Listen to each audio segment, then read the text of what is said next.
مختلف لوگ مختلف چیزوں کے طالب ہیں.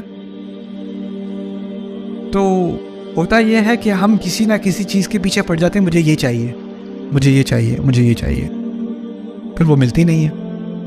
اور جب وہ ملتی نہیں ہے تو ہماری کمزوری سامنے آتی ہے, کیونکہ وہ نہ ملنے کی وجہ سے ہم کمزور ہو جاتے ہیں. تو اللہ تعالیٰ نے اس حقیقت کی طرف جب مجھے پہلے یہ بات سمجھ میں آئی جب میں ایب نارمل سائیکالوجی پڑھ رہا تھا. یہ آیت ہم نے ایک کیس پڑھا ایک لڑکے کا 1987 میں, وہ نیو یارک یونیورسٹی میں گیا, اس نے پی ایچ ڈی کی سائیکالوجی میں. اور اس وقت آپ کی کمپیوٹر فائلز تو تھی نہیں, اکثریت لوگ پرنٹ کر کے اپنا تھیسس دیتے تھے. تو پرنٹ کر کے اس نے جو ہے نا اپنا 400 پیج تھیسس, اس کی کاپی بھی اس نے ایکسٹرا نہیں بنائی, اس نے وہ تھیسس ڈپارٹمنٹ کو سبمٹ کیا. ڈپارٹمنٹ نے وہ پیپر گھما دیا, اس کے 4 سال کا کام غائب. اس کا ہو گیا پوری طرح سے نروس بریک ڈاؤن بندے کا. وہ New York campus, New York university کے کیمپس میں ایسے ہی پھرتا رہتا ہے. 10-15 سال وہ پھرتا رہا ہے, وہ پھرتا رہتا ہے, کہتا ہے یہاں پر مت جانا, یہ لوگ تمہارا کام چرا لیں گے, یہ سب جھوٹ بولتے ہیں, don't waste your life, don't study here. اور ہر کچھ مہینے بعد اس کو جا کے وہ مینٹل ہاسپٹل میں ایڈمٹ کرتے ہیں, کچھ ہفتے وہ رکھتے ہیں, پھر وہ ریلیز کرتے ہیں. 1-2 مہینے بعد دوبارہ کیمپس پہ آ کے دوبارہ وہ چکر لگانے شروع کر دیتا ہے. وہ کس چیز کا طالب تھا؟ ڈگری کا طالب تھا. جب وہ کام ضائع ہوا, اس کے ثمرات اس کو نظر نہیں آئے, تو وہ خود کلیپس ہو گیا.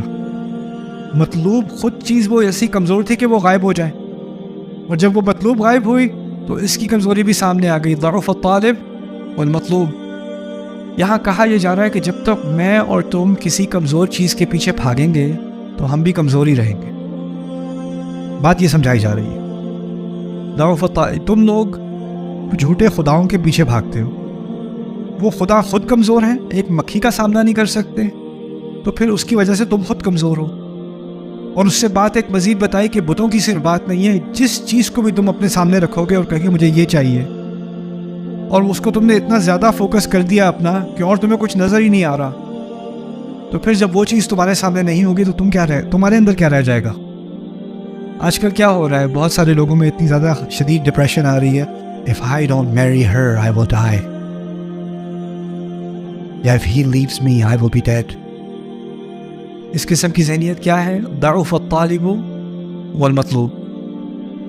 انسان کسی بھی چیز کا طالب آپ بن جائیں, آپ نے کمزوری ڈپریشن میں ہی رہنا ہے. ماں ہوتی ہے ڈپریشن میں آ جاتی ہے, میرا بچہ, میرا بیٹا اب بڑا ہوتا چلا جا رہا ہے, وہ زیادہ آزاد ہوتا چلا جا رہا ہے, اب اس نے ایک لڑکی بھی چن لی ہے شادی کے لیے, اب تو وہ اس کا ہو جائے گا, میرا نہیں رہے گا. تو ماں کو کمزوری, ڈپریشن, انگزائٹی آنی شروع ہو جاتی ہے, اور پھر وہ اس کو بچے کو دوبارہ اپنی زندگی میں جیسے وہ پہلے تھا, پہلے والے کیوں نہیں ہو جاتے؟ کتنی جلدی میری بات, میں ایک دفعہ کہتی تھی بھاگ کے آتا تھا جی ماما, اب نہیں آتا, اب تو کال بھی نہیں اٹھاتا, اب تو فون بھی نہیں اٹھاتا, کیا ہو گیا ایسے؟ اب ماں کو ایک انگزائٹی ہو رہی ہے, اس کے اندر ایک کمزوری ہے, اس کو ڈپریشن شروع ہو گئی ہے, اس کو غصہ آنا شروع ہو گیا ہے. اب اس کی ساری کمزوریاں کس لیے؟ کہ جو چیز اس کا مطلوب تھی اس سے دور ہوتی چلی جا رہی ہے. تو اس میں اللہ تعالیٰ یہ بات سکھا رہے ہیں کہ تو شاید تمہارا مطلوب غلط ہے. دیکھیں اگلی آیت میں اللہ نے یہی بات سکھائی ہے, کہتے ہیں ما قدر اللہ حق قدرہ, انہوں نے اللہ کی ایسی قدر نہیں کی جیسی کہ کرنی چاہیے تھی, جیسے کہ اس کا حق تھا. کیا بات کہی اشارے میں؟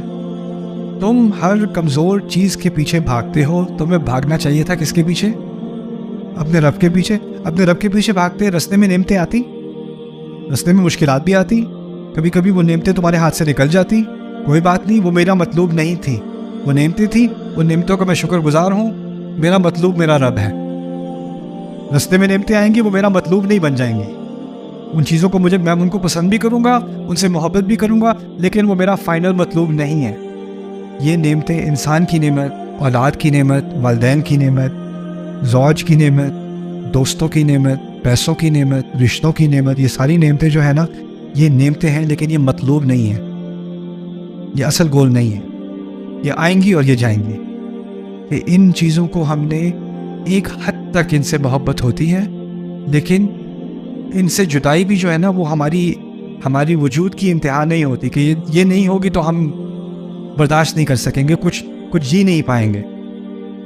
اگر یہ امت رسول صلی اللہ علیہ وسلم کے وصال کو برداشت کر سکتی ہے نا، تو اس کے بعد وہ کسی بھی چیز کو برداشت کر سکتی ہے، کسی بھی چیز کو۔ اب یہ ایک درس ہے اللہ تعالیٰ کا۔ تو یہاں پر یہ بات سکھائی جا رہی ہے، شرک تو ہے بتوں کا، لیکن اور شرک جذباتی ہو جاتے ہیں۔ ہم جذباتی طور پہ کسی چیز کو اپنا الہ بنا لیتے ہیں۔ اسی لیے اللہ تعالیٰ نے ایک خطرناک باطل الہ کا جو بیان کیا ہے سورۃ الجاثیہ میں، وہ ہے اَرَأَيْتَ مَنِ اتَّخَذَ إِلَٰهَهُ هَوَاهُ، تم نے دیکھا ہے جس نے اپنی خواہشات کو، اپنے خواہش کو اپنا الہ بنا لیا۔ وَأَضَلَّهُ اللَّهُ عَلَىٰ عِلْمٍ، اور اللہ نے اسے گمراہ ہونے دیا علم ہونے کے باوجود۔ تو اسی لیے ان آیات کو میں مثال تو آپ کو سمجھا رہا ہوں، لیکن ان کو دل تک لے جانا، اندر تک لے جانا، کہ ضعف الطالب والمطلوب، انسان اتنا کمزور نہ بن جائے کہ وہ کلیپس ہو جائے۔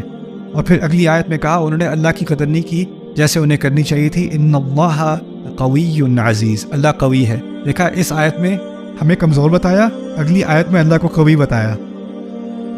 اور کیونکہ اللہ مطلوب ہے، تو جب مطلوب قوی ہوگا تو آپ کیا ہو جاؤ گے؟ آپ خود قوی ہو جاؤ گے۔